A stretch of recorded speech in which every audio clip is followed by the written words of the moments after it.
Welcome, gamers. This week's episode of Last Call Gaming. We're episode number 182. Today is December 10th. My name is Craig Perales. Joining me today is Mandrew Montemayor. The episode, you probably, if you are going to be watching on YouTube or even on the audio podcast, probably won't be heard till the 11th just because of a few time constraints. We had to push back the episode. I blame me like always. But now that we're back here, we're getting ready to talk about our main conversations, man. How you been? How was work? I know you got any Christmas plans coming up? Usually every year I go and I travel to my dad's. But other than that, no, just still working on like recovering my nose. It's just like super sore now. But other than that, I haven't done nothing else. But it's kind of nice though. Before I do all this traveling and everything, I love to just sit around and do nothing. Where you go? How far do you go? I always forget. You go to California, I know, but how far? It's only like 4 hours. Only? Yeah. Yeah. What sucks is I drive 4 hours there. Usually spend the day there and then do 4 hours back. But I mean, it's worth it. Now you got all your stuff all bought and planned for everybody? Dude, after paying for this nose surgery, everyone's getting like a bag of fucking top ramen. Everyone get a couple of IOUs. I think, yeah, we still have a white Christmas party, I think, coming up. I forget the date, but I know we still have that coming up. But that's probably much about it. I think I've taken care of everybody I need to. Just don't forget my birthday's coming out. Oh, God. See, it's people's birthdays in December that always throws everything off. So, guys, welcome to the show. If you guys watch this on YouTube, make sure you like, comment, subscribe, share, hit the notification bell. If you guys are interested in following us on our social media, our Linktree link is in the description. And if you guys are listening to the audio-only version of this podcast, make sure you check it out on the podcast platform of your guys' choice. So, before we get into our main topics today, guys, we'd like to do What Are You Up To? We take a second, talk about what we've been playing, what we've been watching. I like Andrew to go first just so I can kind of get set up here. So, what have you been up to, my man? As far as watching anything, again, I'm kind of behind because I've really been in like more game mode. But I did watch Across the Spider-Verse Part 1 because that got added to Netflix recently. And that was insanely good. Oh, it was only Part 1? Yeah. Oh, I thought you were saying 2, so the trailer might. Maybe I'll put it maybe now. I think I put trailer 2 up. So you're. Is there a trailer for 2? Yeah, 2's out too. That's what I thought you were talking about. No, what's the first one? The first one's Into the Spider-Verse. The second one's Across the Spider-Verse. Part 1. The third one's going to be called something else entirely. No, I thought it was called Across the Spider-Verse Part 1 and Across the Spider-Verse Part 2. But you are talking about the second movie out of that trilogy. Yeah, with like Spider-Punk and all that. Okay, cool. Yes. Okay, then I understood correctly. Yeah, the names are just kind of confusing because it's like one word off. As far as my understanding was, I thought it's going to be called Across the Spider-Verse Part 1, Across the Spider-Verse Part 2. I think even when I watched Across the Spider-Verse and like Through the Spider-Verse or something. I don't know. Either way, we'll fact check us and that in there. Either way, that was a super dope movie, and that was one. I don't remember if I was sick or something when it came out in theaters and kind of had like a lot going on. That's something I wish I had seen in theaters because that movie was, even though I love the first one, that second one was really good. Especially too because the first one's like a 10 out of 10. Now I'm like, there's no way that this other one could maybe like live up to that hype, but hopefully it'll get close. It definitely is like on par with the first one, so I can't wait to see more of that. Yeah, so I think I might be correct, unless they did split it into 2. So the first one's Into the Spider-Verse, the second one is Across the Spider-Verse, and the third one's going to be called Beyond the Spider-Verse. Oh, maybe they had, because when I had read about it when it was originally coming out, they hadn't announced anything for the third one, and they were just calling them Part 1 and 2, so that's what's been stuck in my head, is Part 1 and 2. But that'd be a cool name. Very confusing stuff, though. But yeah, I'm so glad you watched it, because, dude, it's that movie's fantastic. The 2099 was a scene stiller. And I love all the different art styles like that they kind of combined in that one, especially like Spider-Punk's world. Like that one's like super dope. Definitely. And then as far as playing anything, again, I tried Harry Potter and I put it back down. I'm like, I'm just gonna uninstall it. I'm done with this game. And then Wingardium got to go so. I don't know why I just had the itch for a couple different games. So the first one I went to go try was Nier Automata, but it's not on the Game Pass and hasn't been on there for like a while. Yeah. So I'm like, maybe I'll buy it on a good sale. But it was like $30. I'm like, no. Yeah, if we're doing $30, I'd rather get Alan Wake too. But if that's $30, let's get that. It's either 30 or 40. But I'm saying if we're gonna spend money, you might as well get that. But next to that though was Code Vein in the sales. And that was the anime Dark Souls that was on the Game Pass and wasn't. And it was like the complete edition of it. It was only $11. I'm like, you know what? Even though I just did Lies of P, I could use a little more punishment. So I actually just beat it last night. Oh, good. Okay, because I've been seeing you on it a lot lately, yeah. Yeah, so it was actually really, really good. I enjoyed it for like what it was. It's like a cool anime story. I really like the way you could build your characters out in that one. And just the fighting style all the way through. I had a really good time playing it. You get 100% it?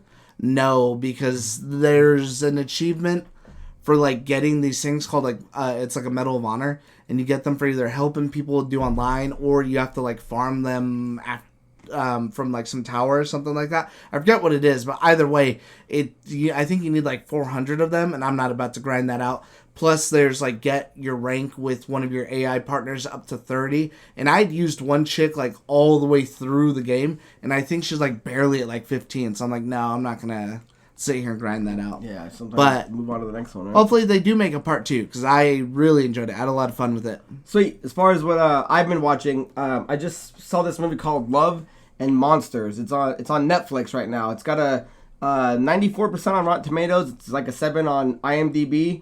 It was a pretty interesting movie. It caught my attention because it was actually streaming as the third watched movie on Netflix. So I thought the movie was like brand new, and it's not. It came out in like 2020. So I was kind of curious of like how this movie was trending recently, but it's about this like end of the world monster apocalypse. So 7 years after he survived the monster apocalypse, lovable hapless Joel leaves his cozy underground bunker behind on a quest to reunite with his high school sweetheart. It's actually pretty good. I thought it was good. It reminds me of like reading a young adult book, like a Percy Jackson kind of book. It feels like it does kind of move forward kind of quick, but at least it skips the stuff that I think you don't really have to care about. Is that his mom in that car? Did she get stomped? Did you Yeah.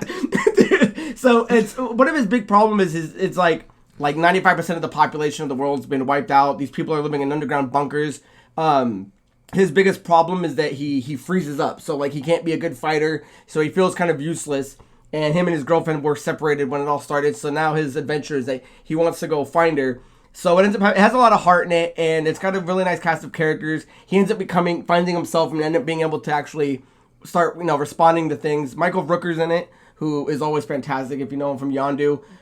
This little girl, Minnow, played by Ariana Greenblatt, is in it. And if you didn't know who she was, then she looked familiar to me. She plays young Ahsoka, and she plays young Gamora, so she's kind of an up-and-coming talent. And there's this dog in there that he's just called Boy, and he's fantastic. So I wouldn't say it's one of the best movies, but if you got some time, you want to watch like a heartfelt like adventure movie that's got some funny jokes in it, I would say check that out. As far as what I've been playing, I started playing Oddworld Soulstorm, which is a cross-platform game, but I've had it on the PS5 forever, and I've been kind of wanting to play more of the PS5 and check out a couple of the games, and still, because I just ordered a pair of glasses. It'll be here within like a week or two. They're coming. They're coming. So I was playing a nice like platform game, right? It's easier for me to focus on that than try to play Resident Evil or something like that. It's hard to focus on that. But if you guys are familiar with it, it is one of the continuations from like. Did you ever play Abe's Odyssey or anything like that? I personally don't like the art style of the game. I think it's extremely ugly. So I've never. Have you seen the new one?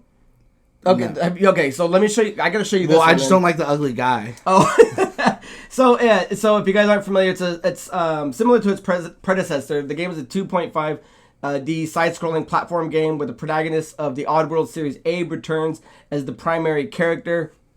It does have a couple of new things that I'm recognizing aren't from the old games. It actually has a looting system. So like when you take out one of the enemies, you can pickpocket them, and like let's say they have like duct tape, you can duct tape them up and things like that. So there's a crafting system, there's a currency system. So there's a lot more things added to it compared to the old games. But just simply playing it, I mean, I'm having a good time. I'm not too far into it. I think I'm on like the 4th chapter. I'm not even sure how many chapters there are, but so far it looks good. And the visuals, I mean, if you don't like Abe aside, because he does have that real goofy face, the actual background and all the sets that they have on it is actually pretty cool to look at. So that's basically all I've been playing. So with that down out of the way, guys, let's move into our main stories. Make sure you guys let us know what you've been playing and what you've been watching and what you guys have been up to at home. So with that down out of the way, guys, let's move into the main story, which is that the Video Game Awards just happened on December 7th. It's about a 3.5-hour show that had a lot of games coming, good performances, obviously a bunch of their awards. This is their 10th Game Awards. So overall, before we get into it, Andrew, how'd you like the overall show? 3.5 hours. How'd you like the pacing of it? How did Jeff Keighley kind of move things around? Because in the past, some of them are real hit or miss, especially with some of the messaging that happens. How kind of some things get glossed over. I think at the end we'll kind of just say what we dislike. But overall, I liked it. And I thought the pacing actually did move a lot smoother than previous years. Yeah, especially too because it seemed like there was no problems. There's nobody rushing the stage. There's no like crazy. I kind of missed that. Yeah, there was no like crazy incident or anything like that this year. So I thought it was good. There was a lot to watch there that wasn't just like awards. So like there was a lot of new trailers of like a couple things that I'm like pretty hyped on. That I'm like, damn, like I didn't even see that coming. That's really cool to see. Plus there were some really good performances too. I was actually when we were watching at home, I'm like, man, I wish I hadn't had to have my surgery. Because then I would have more time to prep and I could have taken off work and we probably could have gone to this again. Yeah, we'll try to aim for next year's for sure because, after seeing what they're able to add more and more with this last one, I'd assume it's only going to get better and better. So, we were going to do our picks like Andrew and I have done in the past, but we decided to kind of skip over that. Andrew and I were kind of comparing notes. A lot of the games that we were looking at, we were kind of picking the same thing. It wasn't really like there was a big difference in it, so we decided to kind of skip. Was there something you want to say? No. Oh, I thought I cut you off. Sorry. So we kind of skipped over that, and what we decided to do was just kind of look at a couple of the main highlights that we had for the show. But we do have to discuss what actually won Game of the Year, right? We at least got to dive into that, and that was Baldur's Gate 3. And if you guys are unfamiliar at it, it's a 10 out of 10 on Steam. 90% of the users like it. Baldur's Gate 3 is a 2023 role-playing video game developed and published by Belgian game studio Larian Studios. The game is the third main installment in the Baldur's Gate series, based on the tabletop role-playing system of Dungeons and Dragons. Its official release date was on August 3rd of 2023, and as of now, it is finally across the big consoles, with Xbox now being added and PlayStation as well as PC. So we do got to point out what it was actually going up against. So the Game of the Year is defined as recognizing a game that delivers the absolute best experience across all creative and technical fields. It was going up against Alan Wake 2, Marvel Spider-Man 2, Resident Evil 4, Super Mario Bros. Wonder, Legend of Zelda, Tears of the Kingdom, then obviously Baldur's Gate 3 was the winner. So before diving any much further, clear-cut winner, did you think it was, in the top two, do you think it was going to be a close race? I think we and I both agree that it would win, but I don't know, anything stand out for you? Was this an easy year for a game like this to go against? I felt like that was like that was going to be the clear-cut winner. That game just had so much hype behind it. I think the only game that was maybe even close to it would probably be would have been Resident Evil 4. I don't think Wonder would have won. I was glad to see Alan Wake 2 get a lot of love at the Game Awards, won a couple things, nominated for a lot. And I just didn't think Zelda would, because as good as it was, I think a lot of people got really hung up and stuck on the and again, this is just my opinion because I didn't play the first one, got stuck on the fact that it just used the same map. We even talked to friend of the show Joe the other day because we went to a company dinner, and he was like, that's the big thing, is it's the same map. So I was like, did you play the first one? Because I didn't. And he's like, yeah, I'm kind of just going through it now, and I'm getting lost in the side stuff. It just does kind of suck that you read the Joe Baca? Yeah. Oh, okay, cool. That it is the same map. And I was like, yeah, see, for me, that wasn't an issue because I didn't play the first one, so I don't feel any type of way. I was like, which one do you feel is the better one? He's like, the first one. I was like, I've been thinking of going back and playing the first one because that's what a lot of people say. Yeah, and I know a lot of people were kind of saying, it wasn't an official 2, it was more like a 1.5, but that was his big thing. It's like, it feels more like DLC. Right, yeah. So we just want to point out some of what it did. Baldur's Gate 3 had an outstanding night at the Game Awards. It got not only the Game of the Year, but it also won Best RPG, Best Community Support, Best Multiplayer, and it won the Players Voice Award, which is an award that's voted on simply by everybody that is a fan, and as well as the actor Neil Newbon won Best Performance. So Baldur's Gate 3 picked up a lot, and I think, before a lot of these other games came out, Tears of the Kingdom was actually probably on a lot of one's front-running list, but Alan Wake 2, I would say, was probably the next game that was kind of right behind it. It got Best Directing, it got Best Narrative, and it got Best Art Direction. So it was kind of cool to see that the taste of what's kind of moving forward in Game of the Years is kind of getting past a lot of hardcore, like, action-adventure type games. Because I wanted to pull this up. I don't know if you were looking at it, but I was just pulling up every Game of the Year winner since its conception. And even though a lot of the genres are considered action-adventure, I'd argue that a lot of them are different in take. So, starting from 2014, it was Dragon Age Inquisition, The Witcher 3 Wild Hunt, Overwatch, Zelda Breath of the Wild, God of War, Sekiro: Shadows Die Twice. Hey, we were there for that one. We were there for that one. The Last of Us Part 2, It Takes Two, Elden Ring, and now Baldur's Gate. And I wanted to say, since the one that we went to in 2019, I would argue that instead of being, the clear-cut winner, the God of War, the Breath of the Wild, Witcher 3, it does seem like the taste of voters and people that are winning these awards are kind of getting into the games that weren't usually for everybody, that used to be a small niche, like Sekiro Shadows Die Twice. That game is hard, and that is not as accessible as Elden Ring is. Sorry, I didn't mean to cut you you're off, not. That's exactly what I'm going to say, too, yeah. So, because The Last of Us 2, clearly that was going to win. Yeah. But then It Takes Two was a game that I don't think anybody really saw coming, winning that. And then Elden Ring, piggybacking off of Sekiro with that style growing. And then now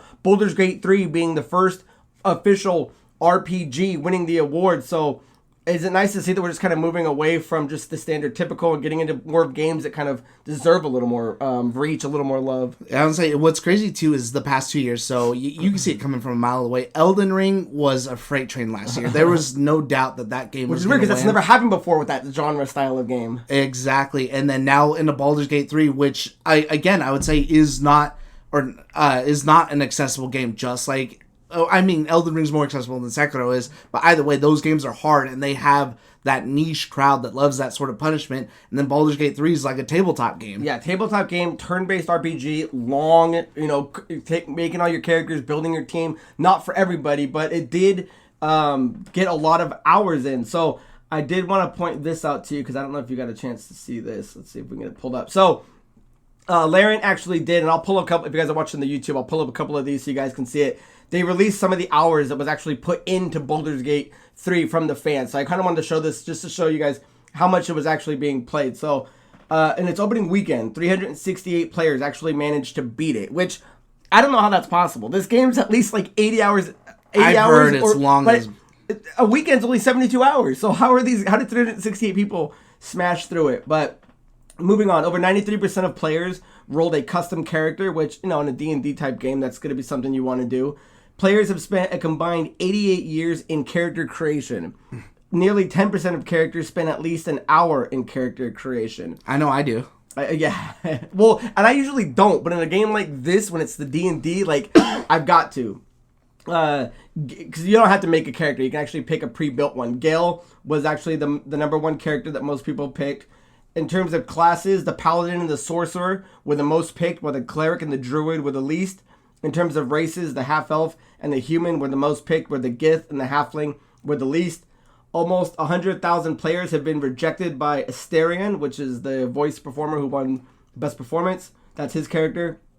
Let's see. Keep going on here. Scratch is this awesome dog that you can find. Has been petted over 750,000 times, cementing his reputation as the goodest boy in all the realms. 1.4 million corpses. Players have spoke to over 1.4 million corpses and 2.4 million animals. And then the biggest thing is 10 players have played for at least 10 million hours, which accumulates to being over 1,225 years in our real time, which... So again, when you look at it, man, the time is there, and people played the shit out of this game. So, I don't know, any of those numbers surprise you? But it's just overwhelming that just how much that game got played. Yeah, it's just so hyped that I have to try it. It's not even in my wheelhouse. I don't care for Dungeons & Dragons or dice rolling or none of that. You like turn-based RPGs, though. I do, but I don't know. It just seems like it's so much. But when I was talking to Devin about it, I think he said you can put it on maybe an easier setting, so that way you can kind of get, dip your toe in and kind of get a feel for everything. That I'm like, man, this game's just so hyped that there's no way that I can't just skip it, even if it's something that, it could be, I don't know, some weird game that was only in Japanese. The hype that's behind this, I have to try it. I know, that's what I liked about this year's. At least I got a chance to play all of them, even though I didn't beat them, except for Alan Wake, just because we never got that one. But because there's so much else at that time. But now, after seeing how well it did, I do want to jump on that. I regret it, yeah, so, I do need to. Was there anything else you wanted to point out on Baldur's Gate that you had written down at all? Because I just wanted to kind of show off how much people were playing it, and it's really cool to see a game that's in a wheelhouse of mine where I love these type of turn-based RPGs that Andrew got his shine with Elden Ring and Sekiro. I'm seeing games that I really like to play, like Baldur's Gate 3. So it's really nice to see that more games than just whatever the big game of the year is winning. So I'm really happy for it. My big thing when I was looking at it too is I was waiting because Xbox had said before, you'll see the release date for Baldur's Gate 3 at the Game Awards. it was not at the Game Awards. You watch the whole thing. They did have like a trailer, I think it was like in the middle of the show or maybe on the back end, that was for Baldur's Gate 3, and it was a pretty hype, cool trailer, and that was it. And then I'm looking online at message board, and people are like, well, where the hell's the release date? You had to go to their official YouTube, and it was the same exact trailer, and then it said out on Xbox Now, which would have been a cool hype moment. I'm like, I wonder if there's some weird Sony marketing deal or something. Like, why was that not put into the show? Because that would have been like a really cool, like, damn, hype, like shadow drop, you can get it now. That would have been an insane moment. Because even me and Devin were talking about it. We're like, where was it? And I was like, hey, I think it's on there now. And he went and bought it like right afterwards. Yeah, because I know that's what Geno's been waiting for. A lot of people have been waiting for it to come. We all assumed that it was probably going to be announced on the Game Awards. But yeah, the fact that that day didn't have it and you had to go find it out on your own or through the channels. So that is kind of an interesting thing. So with that being said, guys, let us know what you thought about the game of the year and any other categories that you guys thought that really stood out to you. But again, we're just going to dive into a couple of highlights. Again, with a 3.5-hour show, we could sit here and talk about every little thing, but we're not going to. We're just going to pick out a couple of things that kind of caught our eye, and then you guys can leave it down in the comments what you guys thought about this. So Andrew, I think we each pulled out like three things out of a ton of things we could have picked out. What caught your eye that you want to share with the kids? My first one that I was actually extremely hype on, I think was my favorite moment of the show, because I'm a huge, huge fan, is a new Jurassic Park game. It's strangely enough, it's called Jurassic Park Survival, which is the same name of a game that was supposed to come out in 2001 that was Jurassic Park, like an action-adventure game. That got canceled and never came out. So I was like, that's weird, because whenever you go to look it up, it's like the exact same name. I was trying to see if maybe it's just like a reconnected something of it, but it's not, because the first one's like, the one that was supposed to come out in 2001 had like the logo for 3, so I don't know if it took place in that one or how it's supposed to encapsulate it. This game takes place one day after the original movie ends, so there's still that big storm. It's first person, which they showed some third person stuff in there. I don't know if that's just cutscenes or maybe there's just kind of trying to set the mood. Either way, I thought it looked really, really good. It's being made by Saber Interactive and Universal Games, and that's the only thing that maybe has me a little bit worried, just because that they just dropped the ball with Knights of the Old Republic remake that has just gone dead quiet now too, because they were supposed to publish that in accordance with Sony too, so that's completely gone. But it did have a date of 2024. Either way, it looked really, really good, and I hope that it plays maybe like Alien Isolation does. Obviously, you're not going to be running around with a shotgun fighting a T-Rex, and it shows that she's trying to escape it, slamming the gate, and then the dinosaur can't get through, and you're playing some iconic scenes too, where like you're in the kitchen and being chased by something else. So either way, that game, I did not see it coming, and I'm super, super hype on it. It did look cool. I knew that would catch your eye. One of the ones that caught my eye was, because they did have a lot of people come out and present really cool awards, and one of them was when Matthew McConaughey came out and talked about the game Exodus. Now, Exodus is developed by Archetype Entertainment.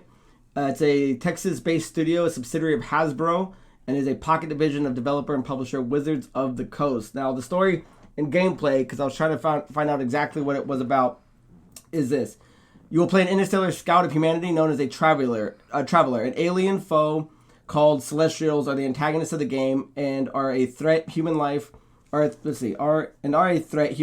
what appears to be planetary scale. It falls to you to jump to distant star systems, explore, battle the Celestials, and piece together a solution to humanity's ails. Exploration appears to be a major feature of Exodus, given the immense landscapes you will traverse and the eye-watering visuals of this emerging RPG juggernaut, though it remains unclear as to whether piloting your spacecraft manually will be possible. So it definitely caught my eye. It definitely had some Mass Effect vibes, but that's what I was thinking. Very Mass Effect. Yeah, one of the things I kind of want to look at is I don't really know what Archetype did, and when I was looking it up, they're kind of a brand new studio, and this might, from what I can tell, this might be like their first actual game. So I was kind of nervous about that, but went on to read that let's see, the Austin, Texas-based studio was created by Wizards in April 2019 to develop a new intellectual property outside of Wizards' existing Dungeons & Dragons and Magic of the Gathering franchises. Archetype is notable for having drawn talent from BioWare studio head James Olin, who had previously worked on Dungeons & Dragons role-playing games such as Baldur's Gate series, among other titles, along with Chad Robertson and Drew Kappersheen. So once I started seeing who the talent was behind it, I kind of see where that Mass Effect kind of build comes from when you have, the head of BioWare coming in to help make this. And then if you're seeing that he's working on the Baldur's Gate series, well, we're just seeing that Baldur's Gate won, Game of the Year. So I do have a little more faith in it. But as far as the first trailer goes, I thought it looked really cool. The action adventure was looking cool. The visuals looked really great. It is kind of weird that they don't have a pinpoint on whether or not you're actually going to be traveling manualing your own ship. But on the other hand, we just saw games like Starfield come out, and are a lot of people over that kind of stuff anymore? So I'm hoping not, but I gotta say it did look pretty good to me. So I'm saying I wouldn't be too worried, especially because I learned my lesson recently about it being maybe a studio's first try at something too. Coming off of Lies of P, which a lot of people think is better than a lot of other From Software games, that it's like pinnacle up there. That I'm like, dude, I'll never see a studio's name and be like, oh, this is their first game. Should I be worried? Again, I'll wait to be burned 2 or 3 times before I do that. My last game that I chose, they just showed a small teaser trailer for it, but they did have a release window of 2025, and that's going to be Capcom's Monster Hunter Wilds, which is the next big game in the Monster Hunter franchise. Now, the first big one that had came to consoles for the first time, like PlayStation, Xbox, in a long time was Monster Hunter World. That game was huge. A lot of people loved it. Then they had Monster Hunter Rise, which came to the Switch, and then I believe Sunbreak was the DLC. Those just came to Xbox and PlayStation. That's actually on the Game Pass that launched this year. I played those. It was really good, but you could tell that it was made for the Switch, and it just kind of felt like, okay, that's not as polished as World was. You could tell this was made for something like lesser. So hopefully this will be that next big console game. Some of this, they did say that they are going to be talking about it more at summer 2024, but you can already tell that they've taken some pages from like mixing both. So that Monster Hunter World with having colliding monsters fighting and in different areas, but it also looks like the landscape's going to change maybe in where you're at, because there's like a big storm that kind of rolls through and changes everything. But they are also taking things from Rise that made stuff easier, like a riding mount to help you get around the map a lot faster, which I know that was kind of some people's thing about World, is running from one spot to the next spot. So making that traversal that much easier and snappy. So that's something I've been super anticipating, and I'm glad just to see something about it and know that I'm getting more soon. Nice. I know you love your Monster Hunter. As far as the next game that I liked, that caught my eye, was the first Descendant. Now, it kind of came out with this, it was just a CGI trailer, and it kind of showed people, they were fighting, they were shooting, and they kind of had these cool little type of whips. It's an upcoming next-gen Unreal Engine 5 powered third-person looter shooter that will be out for PC, PS5, and the Xbox Series X. But oh, sorry, I do want to jump in. As far as what I've listened, you've listened, it's nice to finally see games that are just ditching last gen. Yeah, but yeah, it's about time. I don't think I saw anything up there that said like PS4 or Xbox One or anything like that. I'm like, good, thank God, man. Yeah, we're at the point where now you've got to start moving on from those things. And yeah, this is going to be one of them. It looked really clean, and when I was digging into it, I'm like, there's got to be something more on this, because I thought I was hearing more on it. So if you actually go on YouTube, you can type the first Ascendant, and there's actually the first 17 minutes of the game that IGN has. Andrew and I were just watching it. It does look really cool. The co-op aspect, I don't think, is really shown off in this. I think it's kind of more starting you off. But we were looking at it. It did have vibes of, what did we say? It was like, it was Destiny and Exoprimal kind of mixed. Exoprimal, and I liked it. Yeah, if you're a fan of like Vanquish, it kind of reminded me of Vanquish from back in the day. So yeah, it was just another game that I like. I really like diving more into these group up shoot 'em type games. Anything that can get me like a looter shooter that has good RPG mechanics and a nice squad based build up, you can always sign me up for it. So I recommend, if you guys were interested in it all, go to IGN and check out that first 17 minutes and see if this game is going to be something for you. But yeah, not too much to say, because the first trailer, there wasn't really much to do on it. Just caught my eye, and then after watching the 17 minutes, I'm like, yeah, this is definitely something that I'm going to want to play. Yeah, for like just the beginning little thing, it looked pretty well polished. Yes, sir. I didn't have nothing else. Oh, did you have another game? Yeah, no, it wasn't really so much a game. The last thing I wanted to bring up, because guys, again, there were so many different things to talk about. There was Blade, there was the Sega remakes, there was Light No Fire, there was Black Myth Wukong, there was Rise of the Ronin. There was so many other good stuff. These were just 2 games that kind of caught Andrew and our eyes, and we wanted to know what you guys were thinking. And so any game that caught your guys' eye, leave it down. But the last thing I did want to point out was they had a really nice performance of No Promises to Keep. which was from the Final Fantasy VII Rebirth, which was performed by Lauren Allred, which was a fantastic song. And when we were watching it, because I watched it here with Geno and Geno and Deandra, and when we were watching it, Deandra kind of was gasping and looking who was singing, and it took me a minute to realize it because we were drinking a few beers while we were doing it, and as I looked at it, I'm like, oh, that's the chick that sings from The Greatest Showman. So if you guys are familiar with that show or that movie, the chick that sings it is like lip singing it, and the chick that actually does the voice never got like her time in the sun, and then she recently went on like American Idol or like Got Talent or America's something. Got Talent or something, and everyone's like, oh, cool.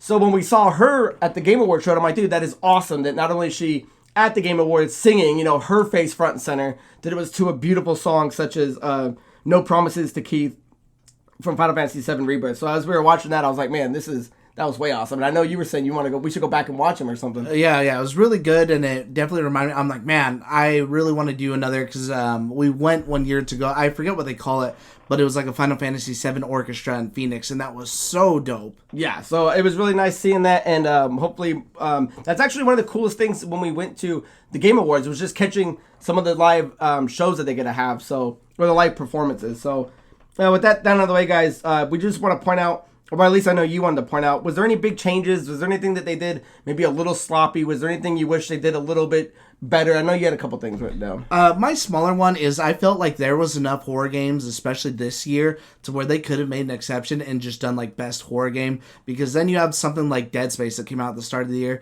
that didn't get nominated for a lot. Alan Wake 2 could have been in there, Resident Evil 4, maybe Outlast or something else. So I definitely think that there was enough that came out this year that could have been in a horror category, especially with some of the newer ones that we're adding. But my big thing was, I feel like they really kind of, especially moving forward, need to make a decision on what kind of show that you want this to be. Do you want this to be like a Hollywood show? I don't get why you're almost kind of trying to compete with the Oscars, not compete with the Oscars, but cater to that crowd when that's not who watches this, or be a video game show. Because I did feel bad with people like Sam Lake who won, or I don't remember the dude's name, but when they won Baldur's Gate 3, he's almost getting rushed off the stage when he's trying to thank the people who put their heart and soul into building this game, and they're giving shout outs to the people who passed away and maybe didn't get to see their time in the sun right now, and they're getting rushed off the stage, but Kojima gets to come on stage. And I was glad to see something about OD, his game that he's making with Xbox, but there was no footage, and he was up there for like 10 minutes. Yeah, that was the biggest thing I had, is that if you're going to make an award show, make time for the awards. And I don't really give a shit about like the esports stuff. Those are players that play the games. But if you're going to show people win a game, they just glossed over a couple of them. And I know they do that at a bunch of the shows, and it kind of moves it along, because I know people want to see the trailers and things like that. But if you're going to get an award, man, I mean, make time for everybody to at least get up there, say at least thank you for longer than 4 minutes without getting rushed off. Because wasn't he wearing like battle armor and stuff like that? He was wearing like a suit of armor. Yeah, he was looking really cool and really dope. But it's unfortunate that some of them were getting rushed off the stage. Some people never even got a chance to say thank you. There's people, there's awards that you just skip by. Best family game, best this, that never get a chance to grab it and say, thank you and get their time in the sun as well. And my other biggest thing is, this goes right off of that first Descendant trailer that I was talking about, is we need to stop having these brief 1.5, 2 minute CGI trailers. Like you're pointing out with Hideo Kojima, it's like, what was that? We had to watch 10 minutes of them translate and talk and about something that's like, oh, cool, there's going to be some AI stuff, but we know nothing about it. There's so many other trailers that are all just, it was almost kind of like generic. It was like, oh, here's just these 2 minute CGI trailers, no gameplay, but they're coming, and some of them are coming in 2 years. So it's like, I need more gameplay, because if you're going to be rushing people off the stage for me to see a game trailer that has no gameplay in it, then I would obviously want to switch that around. I think that's unfair. Yeah, it's like, I understand you don't want like another like Chris Judge situation where he's like taking everyone under the sun, but there's got to be some sort of balance. Especially, again, like I said, I just felt so bad because he's like trying to thank people who and their families who died making this game or passed away during development and stuff, and you're getting rushed off the stage. Meanwhile, Kojima's like, let's bring up Peel now. Yeah, and it's like I don't get it. Yeah, and I understand that they're really good friends. I understand some people want to see more of the star power come up than the creator of the game say thank you. But this is the Game Awards. Either change it to be called something else or make it prominent. The Game Awards have to be a main part of it, not people getting rushed off the stage when they got 2 seconds of saying thank you. Especially even if we'd been there, I wouldn't have been starstruck or give a shit to see like Matthew McConaughey. Like, why would I care? He has nothing to do with gaming. It was a different thing when Norman Reedus was there because he was in a game, and we saw him out there and. Well, I think Matthew McConaughey said I think he said he was supposed to be in the game in some way or another. I don't know if he's playing one of the main characters, but I thought I remember him saying like he'll be in it in some capacity. But unless he's starring in it, fuck off. But again, though, that was such a long opening for him just to get to that. But anyway, So that's what I think we would kind of change around. If you're going to call it the Game Awards, focus on the awards, or at least give them time to accept, the goddamn awards. So, was there anything else you had? No, I don't have too much. Alrighty, guys. So, with that down and out of the way, guys, we're going to move into questions of the week. Now, guys, if you want to leave a question that Andrew and I can answer on the show, you can do so a couple of different ways. You can email us at lastcallproductions@gmail.com. You can leave a comment in the YouTube section. We can find it there. Or you can find me on social media at Craig Perales, and we can take it there. So, with that said, guys, our question today comes from Michael L. And they write, did you guys see the new GTA 6 trailer? It looks great and getting a lot of big praise. Any thoughts on how well it will do and how it looks? So, I don't know. What'd you think? That is also a 2025 game. I actually thought it was really funny because the trailer leaked the day before it was supposed to come out.